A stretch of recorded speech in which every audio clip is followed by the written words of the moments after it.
आयशा और रोहन एक कपल थे। वो ऐसे कपल थे जिन्हें देखकर लोग कहते थे, वाह। उनकी कहानी कॉलेज में शुरू हुई। वो एक छोटे शहर का पढ़ाकू, शांत लड़का था। वो बड़े शहर की लाइवली पार्टी की जान लड़की थी। कहते हैं ना, ऑपोजिट्स अट्रैक्ट करते हैं। उनकी लव स्टोरी उनके दोस्तों और परिवार की छोटी सी दुनिया में एक ब्लॉकबस्टर हिट थी। उनकी डेट्स सिंपल फिर भी मैजिकल होती थी। लोधी गार्डन में एक लंबी वॉक, एक लोकल जॉइंट पर छोले भटूरे की प्लेट शेयर करना, लैपटॉप पर पुरानी शाहरुख खान की फिल्में देखना, ये सब साथ बिताए टाइम के बारे में था। रोहन आयशा की स्पार्कलती आंखों में अपना पूरा फ्यूचर देखता था। उसके लिए आयशा सिर्फ उसकी गर्लफ्रेंड नहीं थी, वह उसकी डेस्टिनेशन थी। आयशा भी रोहन से प्यार करती थी। उसे पसंद था कि वह उसे कितना सेफ महसूस कराता था। वह तूफानी समुद्र में उसका एंकर था। जब उसके मार्क्स कम आते थे तो वह रात भर उसे पढ़ाता था। वह ट्रस्टमंद था, वह स्टेडी था। वह अक्सर अपना सिर उसके कंधे पर रखती थी और सोचती थी, यही है, प्यार ऐसा ही होना चाहिए। यह आरामदायक था, यह सिक्योर था। लेकिन कभी कभी बेस्ट स्टोरीज में भी अनएक्सपेक्टेड प्लॉट ट्विस्ट होते हैं। 2 साल तक उनकी दुनिया एक बबल थी, प्यार और भरोसे का एक परफेक्ट स्पार्कलदार बबल। बदलाव पहले सटल था। यह एक कैंसिल मूवी प्लान से शुरू हुआ। सॉरी बाबू, मुझे सिर दर्द है, आयशा ने फोन पर कहा। रोहन ने तुरंत उसकी बात मान ली। कोई बात नहीं जान, रेस्ट करो। फिर से प्लान कैंसिल हुए। रोहन ने मेट्रो स्टेशन पर इंतजार किया। फोन अनरीचेबल था। आयशा ने फिर बहाना बनाया, फोन की बैटरी, मार्केट जाना। ये छोटी घटनाएं बार बार होने लगीं। बहाने और क्रिएटिव होते गए। रोहन को हर बार हल्की सी चुभन होती थी, लेकिन वह भरोसा करता रहा। आयशा को हर झूठ के बाद गिल्ट और रिलीफ दोनों महसूस होते थे। उसके अंदर कुछ बदल रहा था। परफेक्ट पिक्चर अब पिंजरे जैसी लगने लगी थी और वह बाहर उड़ने का रास्ता ढूंढ रही थी। आयशा के बहानों का एक नाम था, कबीर। वह उसका बचपन का बेस्ट फ्रेंड था। कबीर रोहन के ऑपोजिट था। वह इंपल्सिव, एडवेंचरस और थोड़ा रेकलेस था। जबकि रोहन फ्यूचर की प्लानिंग करता था, कबीर मोमेंट में जीता था। जब कबीर वापस आया तो वह और आयशा तुरंत रिकनेक्ट हो गए, जैसे कि कोई समय बीता ही ना हो। वे घंटों बातें करते, अपने बचपन की मेमोरियों पर हंसते। रोहन के साथ कैंसिल मूवी प्लान। आयशा ने वह शाम कबीर के साथ बिताई थी। कबीर के साथ उसे एक अलग तरह का एक्साइटमेंट महसूस होता था। यह थ्रिलिंग था, यह अनप्रेडिक्टेबल था। आयशा ने कबीर को रोहन से मिलवाया। इंट्रोडक्शन ऑकवर्ड था। रोहन फ्रेंडली होने की कोशिश कर रहा था, लेकिन वह देख सकता था कि आयशा कबीर को कैसे देखती थी। उसकी आंखें एक अलग तरह से स्पार्कलती थीं। रोहन और आयशा के बीच की दूरी बढ़ गई। अब सिर्फ कैंसल प्लान्स नहीं थे। लंबी बातचीत की जगह छोटे फंक्शनल टेक्स्ट थे। खाना खाया? हाँ।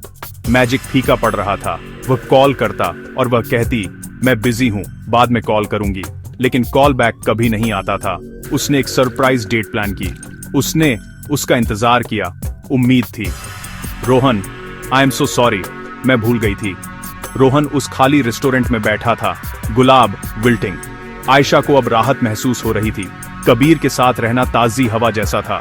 रोहन के लिए ब्रेकिंग पॉइंट उसका बर्थडे था। वह जानता था कि वह उसे पहले ही खो चुका था। डाउट एक जहर है। यह धीरे धीरे आपके दिमाग में घुसता है, एक एक बूंद करके। रोहन का दिमाग अब डाउट का ब्रीडिंग ग्राउंड था। वह हर बातचीत, हर कैंसिल प्लान, हर लेम बहाने को फिर से दोहराने लगा। यह सब एक पैटर्न जैसा लगने लगा, झूठ का एक वेल क्राफ्टेड ट्रैप। उसे कबीर के साथ होने पर उसकी आंखों में वह चमक याद थी, वह आसान लाफ्टर, वह कंफर्टेबल साइलेंस। उसे खुद को इतना अंधा महसूस करने के लिए मूर्ख लगा। उसने इसे इग्नोर करने की कोशिश की। उसने खुद को कहा कि वह पैरानॉइड हो रहा था। वह तुमसे प्यार करती है, वह खुद को दोहराता।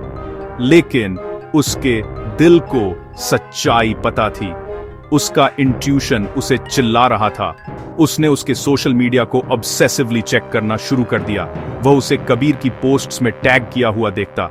इस वाले के साथ लेट नाइट ड्राइव, मेरा पार्टनर इन क्राइम। तस्वीरें एक अलग कहानी बता रही थीं। जिस तरह से वह उस पर झुकती थी, जिस तरह से उनके हाथ लगभग टचिंग। हर तस्वीर उसके दिल में एक छुरा थी।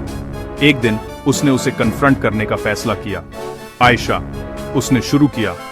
उसकी आवाज थोड़ी ट्रेम्बलिंग। क्या यह कबीर की वजह से है? आयशा और कबीर के बीच क्या हो रहा था वे खुद भी इसे डिफाइन नहीं कर सकते थे। ये प्यार नहीं था, उस तरह से नहीं जैसे आयशा को लगता था कि वह रोहन से प्यार करती है। ये कुछ और था, एक मैग्नेटिक पुल, एक अनडिनाइबल केमिस्ट्री। जब वे साथ होते थे तो बाहर की दुनिया बस डिसअपीयर्ड। रोहन के साथ आयशा को हमेशा लगता था कि उसे खुद का एक निश्चित वर्जन बनना होगा, लेकिन कबीर के साथ वह बस आयशा हो सकती थी, मेसी, कंफ्यूज्ड और इम्परफेक्ट। उनका रिश्ता साझा कमजोरियों पर बना था। एक रात सितारों की चादर के नीचे अपनी छत पर बैठे कबीर ने उसे अपने खुद के हार्ट ब्रेक के बारे में बताया। आयशा ने सुना और पहली बार उसने उसके हंसमुख केयरफ्री मुखौटे में एक दरार देखी। उसने उसका दर्द देखा, उसने हाथ बढ़ाया और उसका हेल्ड हैंड। यह एक रोमांटिक इशारा नहीं था, यह एक मानवीय इशारा था। उनके बीच की फिजिकल सीमाएं ब्लर्ड।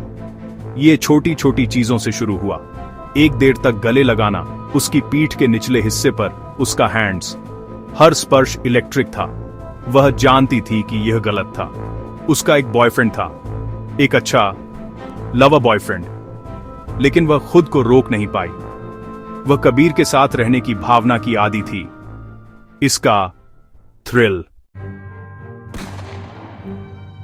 वह एक बरसात की शनिवार की रात थी।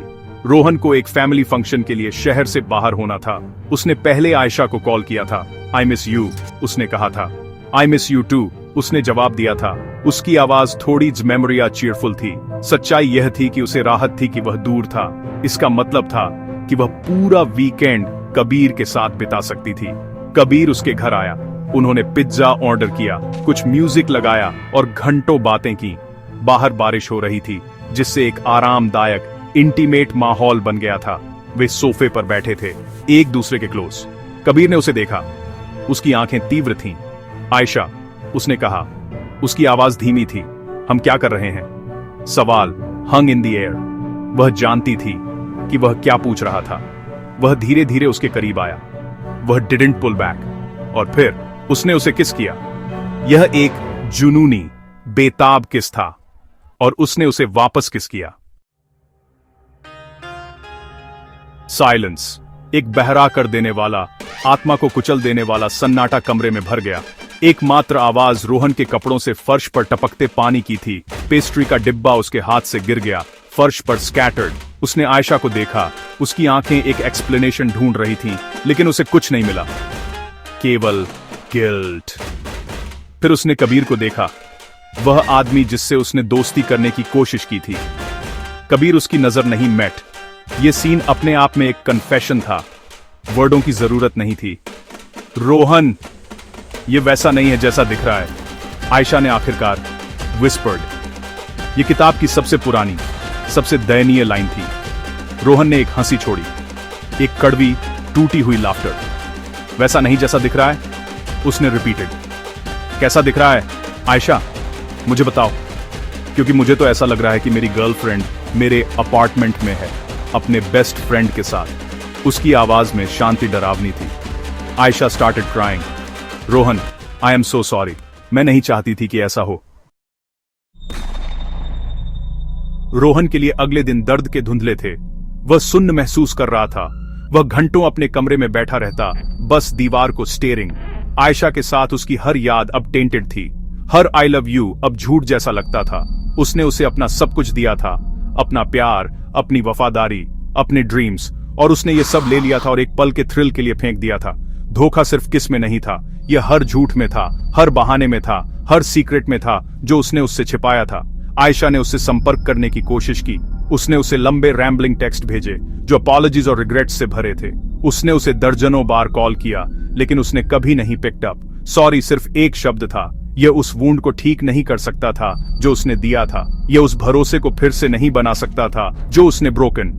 उस रात उसने अपना चॉइस कर लिया था और अब उसे इसके साथ जीना था। इस कहानी का कोई हैप्पी एंडिंग नहीं है, कोई ग्रैंड रियूनियन नहीं है, कोई फॉरगिवनेस नहीं। ये सीरीज सिर्फ एंटरटेनमेंट और इंफॉर्मेशन के लिए बनाई गई है। हमारे कंटेंट का उद्देश्य सिर्फ आपको अच्छा और मीनिंगफुल कंटेंट देना है। अगर आपको हमारा कंटेंट पसंद आए तो अपना प्यार कमेंट्स में जरूर दिखाएं। और अगर आप किसी नए टॉपिक पर सीरीज देखना चाहते हैं तो हमें अपने सजेशंस भेज सकते हैं। आपका सपोर्ट हमारे लिए बहुत महत्वपूर्ण है। धन्यवाद। अगर आप चाहते हैं कि इसमें कोई और स्पेसिफिक चीज ऐड हो तो बता सकते हैं।